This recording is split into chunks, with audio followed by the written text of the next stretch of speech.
the title of my presentation is Teacher Self-Efficacy and Remediation of Guided Reading Instruction for Primary Students Following Emergency Online Teaching, NTI.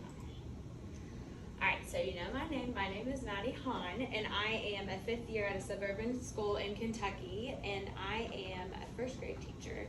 And I'm studying to be a literacy specialist / coach at Georgetown College. The literacy gaps in my school have increased at a disturbing rate, and as I have been studying to be a literacy specialist, after the last year of unexpected virtual learning, I've become more interested in researching the idea of teacher self-efficacy and remediation of guided reading instruction for primary students.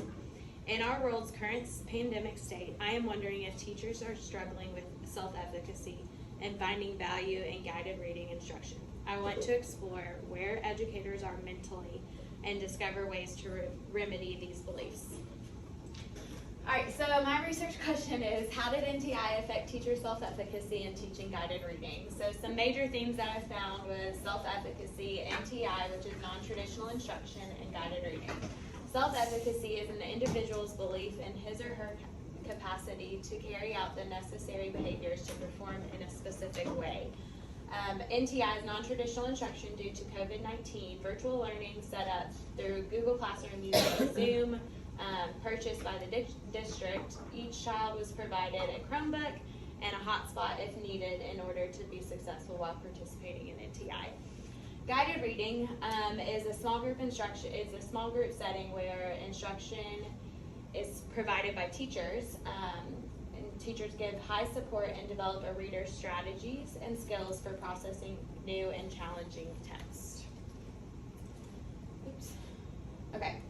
So this is my literature review table. So again, my research question is, how did NTI affect teacher self-efficacy and teaching guided reading? So I just found some literature to back up those major themes that I found. So self-efficacy can be explained as an individual's beliefs and his or her own abilities relating to specific tasks or situations. Teachers that obtain a strong self-efficacy believe in their abilities and believe they are capable of succeeding.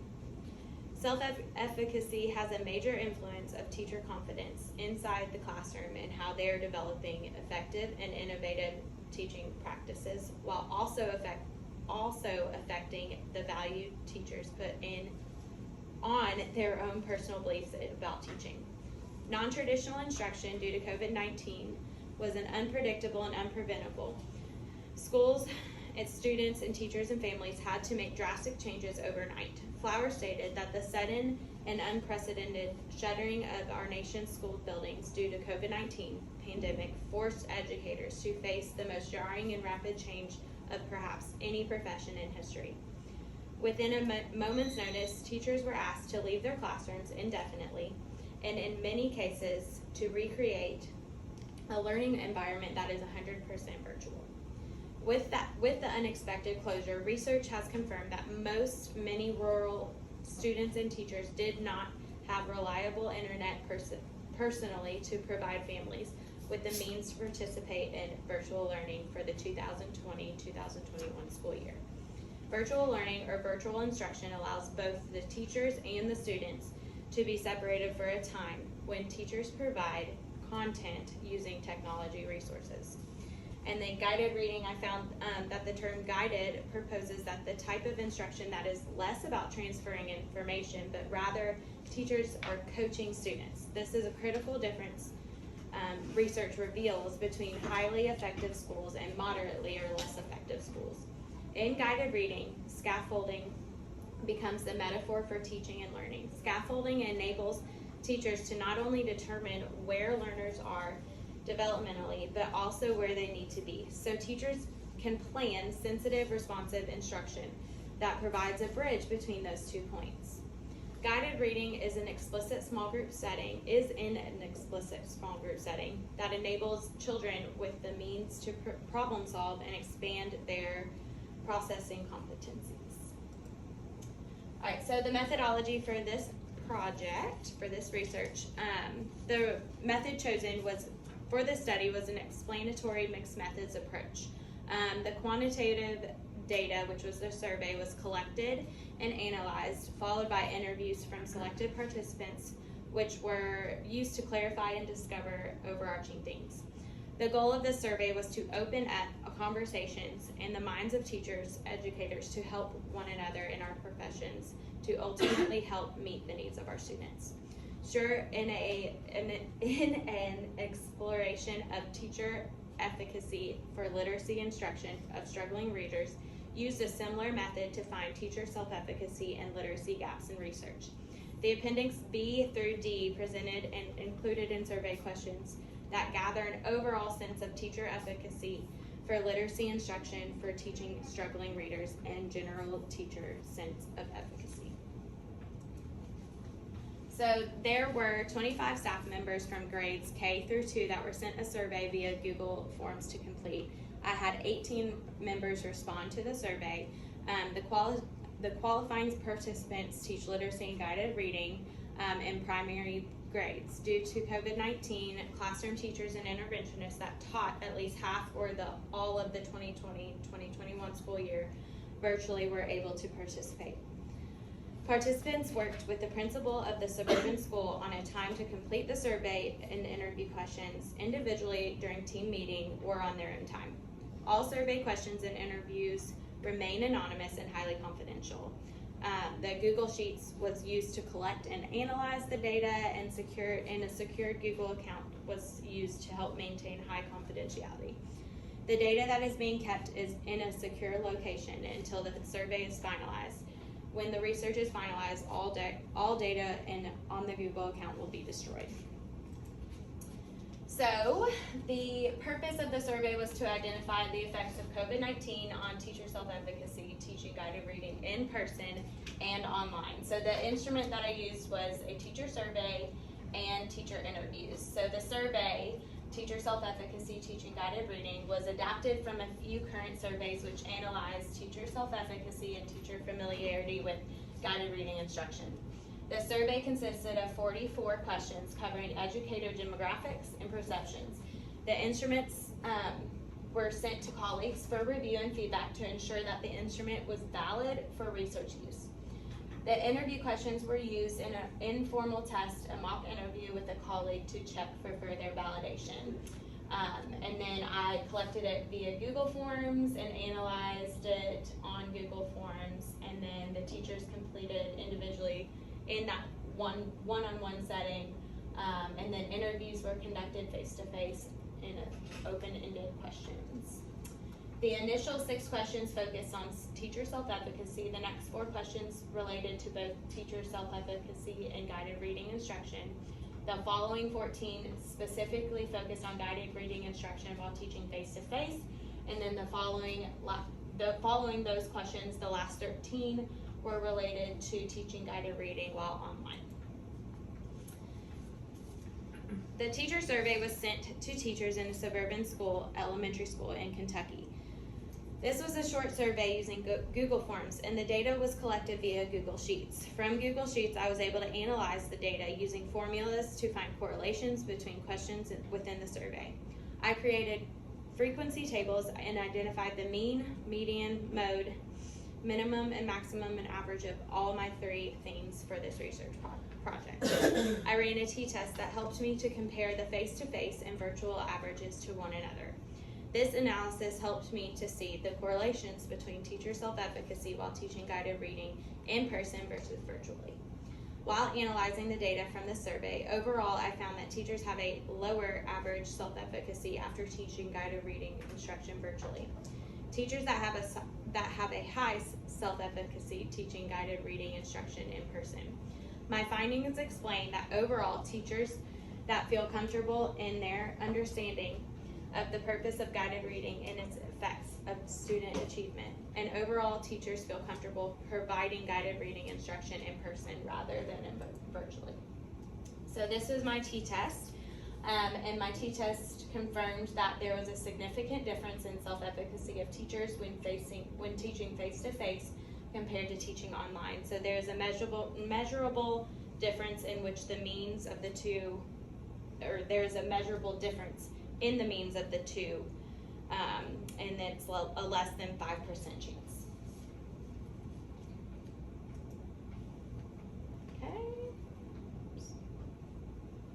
the data presentation, the teacher interviews, while analyzing these, I found that there were three overall high confidence, and found that there were three overall high confidence in providing instruction and guided reading face to face. When it comes to teacher self-efficacy, a lower teacher self-efficacy seems to be a common theme when attempting to use strategies and differentiating lessons for guided reading virtually. The teacher interviews were performed with teachers in a suburban elementary school in Kentucky. 6 teacher interviews were conducted based on the data that I received through the survey. The participants from the survey were further questions about their personal self-efficacy about guided reading instruction face-to-face and virtually. The questions that were used and asked were created based on the results from the survey to help clarify information further. From the Google Sheets, I was able to analyze the data using formulas to find correlations between the questions within the survey and create my questions based on those results. The interviews were helpful to talk on a deeper level about the survey and other questions that I had about teacher self-efficacy after teaching guided reading instruction online versus face-to-face. After coding these collections, I found correlations and themes between the participants and their responses. The constant comparative method was used to code the textual data associated with this project. I chose this coding method to get a clearer form of results. The interview data from each participant was transcribed, then analyzed using the spiral method. I first read through each transcript to familiarize myself with the data, and then I reread each transcript to conceptualize and code the data, identifying initial codes from each text. I next compared the conditions, relationships, and interactions and outcomes between the codes.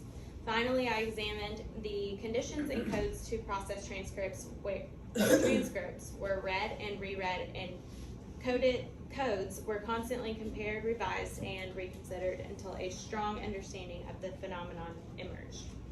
Table 1 shows the evolution of codes over the course of the coding process. Tables 2 and 3 demonstrate how the data was collected from different sources of the triangulation. So overall, this is the theme, teaching face-to-face. I found confidence teaching guided reading face-to-face. Most teachers felt successful saying, I feel very comfortable using these techniques face-to-face. I feel like I'm pretty familiar with these methods and techniques when teaching guided reading. In person, students have the resources they need and have the resources I need, and I have the resources I need to implement the lessons thoroughly in each of my guided reading lessons. Some elements of confidence that I found were resources, strategies, and a support system. So teachers found that they were able to use several different methods when teaching guided reading groups depending on the needs of their students. Face-to-face is more interactive. As a teacher, I could monitor the students as they read, and it is easier for me to implement strategies and skills and use resources in person because I can see exactly what the students are doing when they reach points of difficulty. And I have active academic support from administration and other teachers to help me plan guided reading. These were some common themes that I found for guided reading self-efficacy when teaching online. So another focus code was confidence, and an initial code I found was reading behaviors, time, differentiation, and support. So without students being able to manipulate the letter trays physically and physically hold the book we were reading, and guided writing were all more challenging while teaching online. It took a lot more time to prepare for virtual lessons. Another teacher found that virtually it was definitely was more challenging because of the technical issues at home and distractions. I also wasn't able to see what they were doing and what strategies they were using. I didn't have enough time to complete the lesson. And then another teacher said it is significantly more difficult to differentiate for a virtual lesson. Often we need to be able to respond to a student's need in real time, which is significantly more difficult when materials need to be adapted in advance for a setting. So overall, here's how I triangulated everything. My teacher survey, there was a significant difference between teacher self-efficacy of teaching guided reading online and face-to-face, plus the teacher interview, which is despite the years of experience, interviews yielded a high confidence in teaching guided reading while face-to-face. And then the common theme I found between the two is that both results mention high stress, a lack of resources and strategies and time when teaching guided reading online. The t-test indicates that the teacher self-efficacy was significantly lower when teaching guided reading face-to-face versus online. I found some, oh, that was exactly what I said, sorry. Despite the years of experience, interviews yielded a high confidence in teaching guided reading while face-to-face. So the interview showed that they were more comfortable teaching face-to-face than they were virtually. And then also the survey indicated the same thing, and so both sources reflect academic support and success when teaching guided reading face-to-face, and teachers show more confidence and a higher self-efficacy when teaching guided reading face-to-face. Both sources show a low teacher self-efficacy when teaching guided reading online, with a lack of confidence in being able to differentiate instruction and monitoring students and reading behaviors. So some literature I found that related to high self-efficacy while teaching face-to-face is Ying Zhou found that through a study conducted on teacher self-efficacy, that the self-efficacy of teachers is formed as they see positive changes in student achievement. Teachers' strong sense of efficacy perceive that they are able to positively affect student learning towards growth. And then some literature I found that support the lower self-efficacy teaching guided reading online is Bandura, and she finds that self-efficacy beliefs influence how well people motivate and push themselves while facing challenges and working towards goals they've set for themselves, their outcomes, and their expectations for overall success or failures. COVID-19 was an unexpected challenge and difficulty, and that overall concludes that teacher self-efficacy could be affected as a result to new challenges and difficulties teaching guided reading virtually. So throughout this study, I was able to answer my research question, which was how did NTI affect teacher self-efficacy in teaching guided reading? I found that after being called to emergency teach in the 2019-2020 school year, teachers overall had a lower self-efficacy when teaching guided reading instruction virtually and a much higher self-efficacy when teaching guided reading instruction face-to-face. Teachers expressed specific challenges when faced with teaching students to read online. Teachers expressed how they felt unsuccessful when supporting students, time, knowledge for skills, and strategies to teach while learning to read online. Based on the research findings, my recommendation is to implement a structured professional development that provides teachers with an online resource, support in reading skills, and instructional strategies for providing research-based reading instruction, both online and in person. Ford and Otes stated that all of the children need to be taught by a skilled teacher in order to maximize full potential. And they continue to say, we encourage those interested in designing an in-depth staff development program to support teachers with implementing and improving guided reading practices, to use some or all of these critical problems as focal points. Addressing these critical problems and documenting how they are addressed promises to contribute to the history of guided reading, guaranteeing that the practice will continue to evolve. So if I could do this all over again, I would like to include a different population of educators. So I would like to include more teachers across the state, or even beyond that. And not only would I like to include a wider range of population, I would also like to include student data that show growth and achievement after virtual learning compared to face-to-face. Along with a survey and interview questions on teacher self-efficacy, I would like to observe other educators while teaching guided reading to collect more research on how teaching online has affected their overall teacher self-efficacy in the classroom. In doing this would give me a better understanding on how teacher self-efficacy affects guided reading instruction and ultimately provides me with the opportunity to determine overall effectiveness on student achievement. After analyzing the data, I believe teachers must be willing to use daily personal self-reflection in order to provide personal growth and self-efficacy towards their own reading instruction. High quality, highly effective implementation of guided reading involves a process of self-reflection. Each time you work with a small group of students, you can learn a little bit more and hone your teaching skills.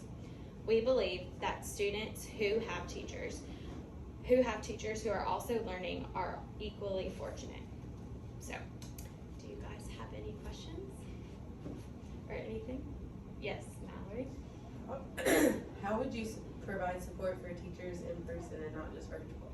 Yes, that's a great question. I think professional development that can be used for both in person and virtual would be highly effective for our teachers. So not only just learning about technology, professional development, or things like that, but also just skills about guided reading and things that we can use to help engage our learners if we were ever faced with that again. So, okay. Thank you all for listening to me today.